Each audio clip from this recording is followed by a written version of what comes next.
Welcome back. Watch carefully what the teacher will do in this segment of the lesson. Okay, let's see if we could make sense out of these notes. Go over them very quickly and then find out the big ideas they tell.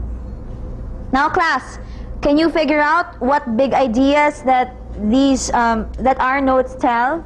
Yes. Who can recite? How about Mel? Ma'am, I think some of the notes are about the definition or characteristics and the descriptions of the El Nino. Definition and characteristics.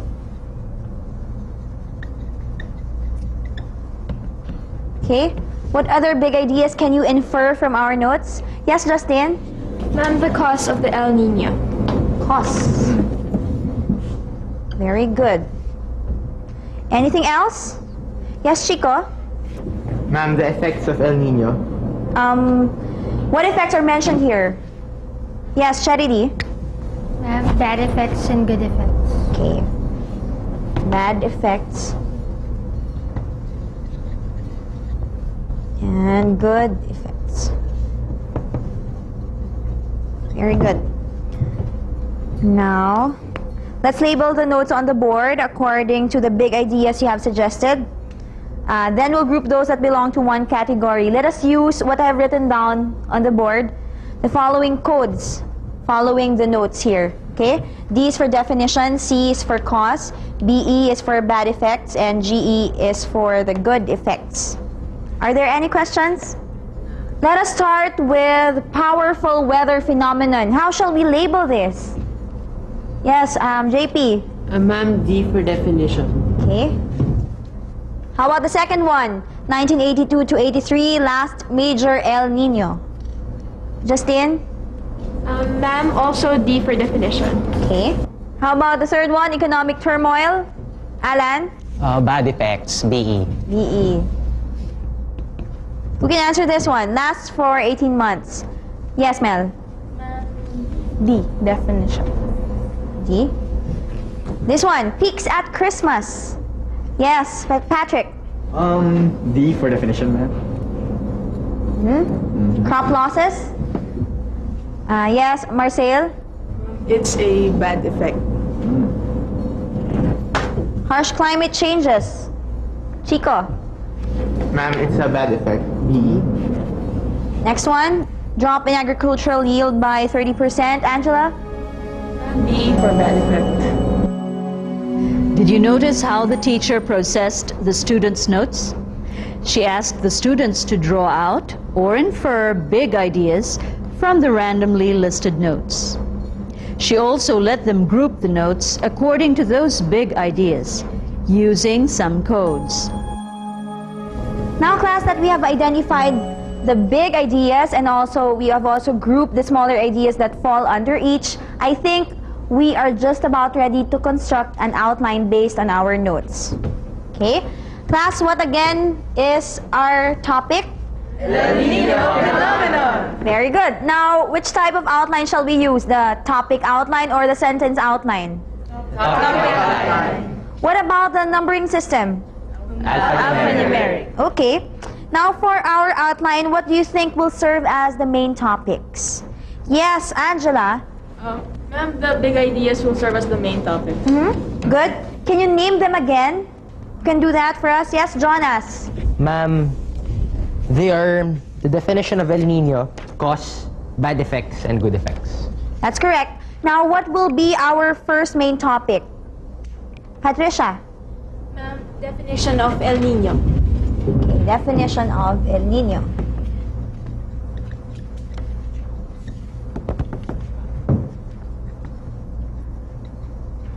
And what about the second main topic? Justin? Ma'am, the cause of the El Nino.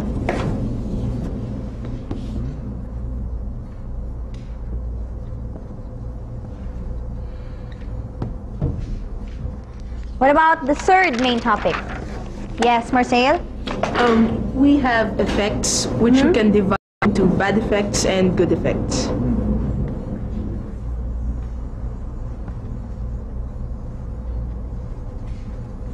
We will divide it into bad effects and good effects. bad effects and good effects.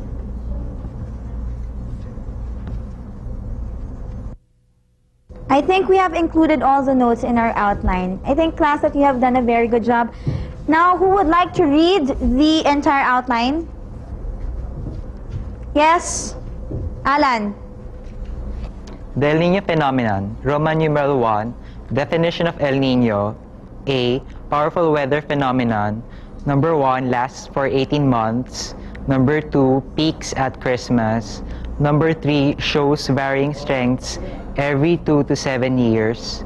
And B, major El Niño in 1982 to 83. Number 1, $13 billion in damage. Number 2, 2,000 people killed worldwide. Roman numeral 2, cause of El Niño, periodic warming of Pacific waters. Roman numeral 3, effects of El Niño.